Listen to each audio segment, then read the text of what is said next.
Hello, everybody. It's going to be a message of love today. Love and light to all my targeted brothers and sisters out there, to all the good people who got heart and soul. All right. So here we go. Gonna just do a bit of a review, a year in review, if you will, and I might get off on tangents because this is really unplanned. Really want to give a good shout out to everyone out there. I'm going to address a lot of the comments today that I have neglected for quite a while. And again, please forgive me. We all have to eat. so dividing time is really difficult sometimes. Now, today's message of love. Here we go. Now, I'm going to base it on me because who else can I base it on but me and what I feel? So here we go. For me, this has been a very transformative year. I got out of an environment that was making me ill with the behaviors of baiting and a lot of gaslighting that were making me feel very sick. And it got to a point where it was physical in nature. Now, remember, I'd been asleep for a good 7 years, put my head down, my behind up. Now, some of us just aren't made for that. The universe will keep coming back to you with the same lessons all the time. It might be in a different guise, all right? It might be with a different individual poking and picking. But at some point, you have to transform. And what do I mean by that? I mean that you have to reclaim who you are, the roots of who you are. If you have love, a spirit, and soul, and you act differently or you sell out, you will feel pain every day. It might not be in the form of physical pain. It might be mental pain, anguish. You might be on all kinds of medications so that you're able to make it through your day. See, I'm not the type to believe in any of these medications. I'm talking about, like, some people have to, like on the immediate, go on an antidepressant. I totally understand that, all right? Or take something for panic attacks. On the immediate, absolutely agreed, all right? Like you have to reboot and this helps. It's helpful, all right? But to stick with that on the long term, all that stuff does is allow you to stay part of the matrix, all right? But it destroys your spirit and soul. It puts you to sleep, zombifies you. We're living in a society full of people who are zombified with so many false narratives out there, all right? I was thinking about this false narrative. With age comes wisdom. That is so not true, okay? And how do I know this? Well, the older I get, obviously, the older my cohort gets. And what I've noticed as people age, for the most part, is their individuality disappears.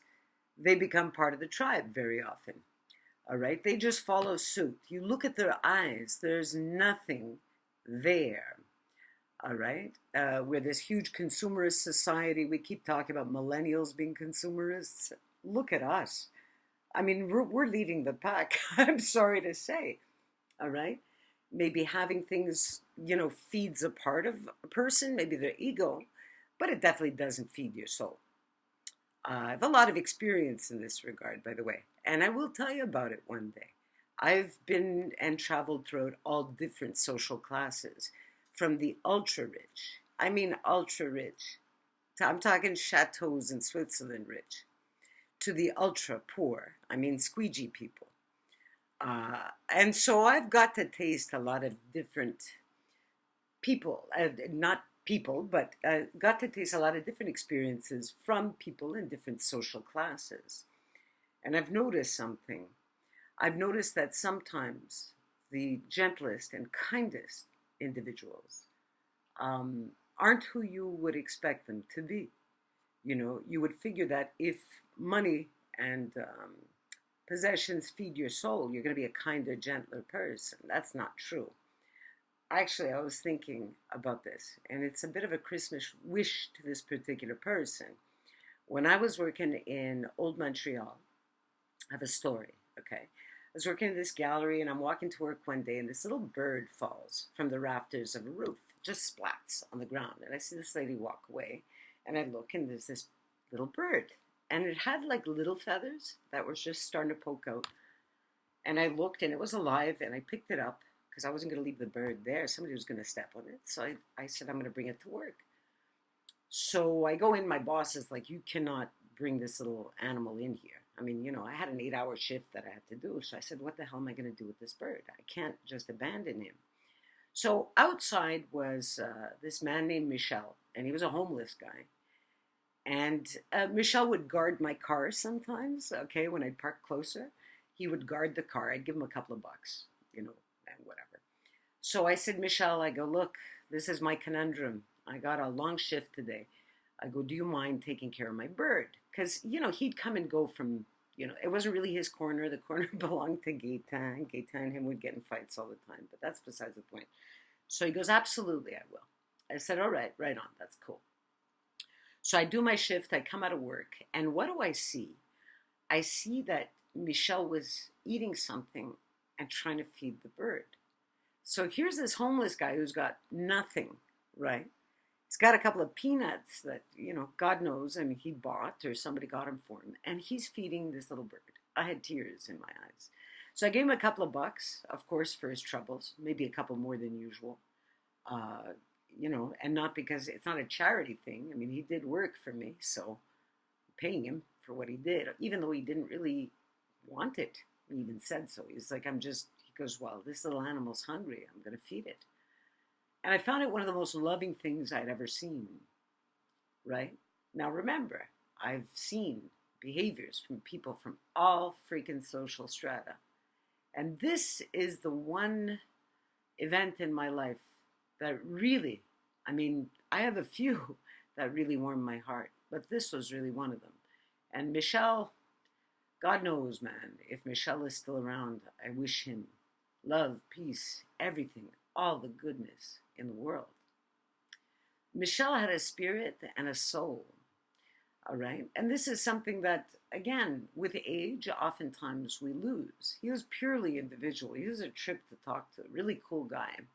But, of course, people are going to pass by and not see much to him. To me, he was like a Buddha on the earth.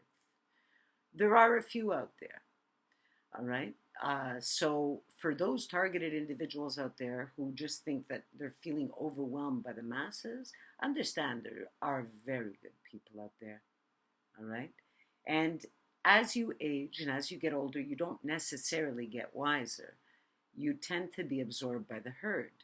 But if you're aware of that, and if you can break away from the herd sometimes, and if you're a TI, well, by default, you've broken away from the herd. They've rejected you. So you're away from the herd. You could use this time as transformative and really feed yourself, your body, mind, spirit, soul, right? Feed yourself truth. Look at the situation. Dig deep within yourself. Understand who it is that you are, all right? It's very important. Now, I'm not going to start preaching stuff. There's all kinds of really cool things that you can look at yourself. Like, I don't know, Zen philosophy, the works of Carl Jung, and dare I say, and I can't stand these superstar academics, but people will say he's alt-right. Jordan Peterson. What is Jordan Peterson? Well, who is Jordan Peterson? He's taken the works of these seminal philosophers and psychologists, and he's interpreted them in a very modern way. All right. Yes, he sensationalizes certain things, of course. I mean, this is the society we're living in, right? So this is what he does. So it's not about the man, but it's about the message.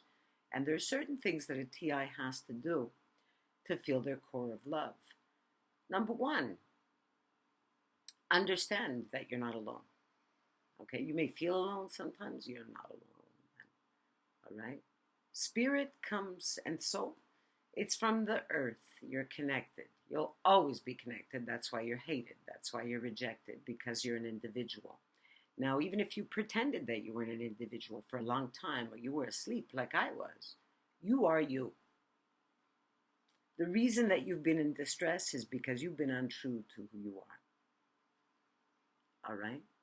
So, again, if you're a person who is either been through a mobbing, is targeted by other people, stop concentrating on what they're doing, right? They're just going to keep gaslighting and baiting. But you got to remember this. The only way you could be gaslighted and baited is if you're gaslightable or baitable. I heard that from Dr. Ramani the other day. I thought it was kind of cool. And it's true. Now, if you got spirit and soul, I'm going to tell you right now, you are gaslightable and baitable. And the reason you're gaslightable and baitable is because you are not living authentically. All right? So those animals around you, those narcissists who kind of like size you up and notice every tiny thing about you, read you, and then they'll try to throw things back at you. But once you know what they are, okay, and they're really nothing. They got no spirits or souls. They're like jinns, right?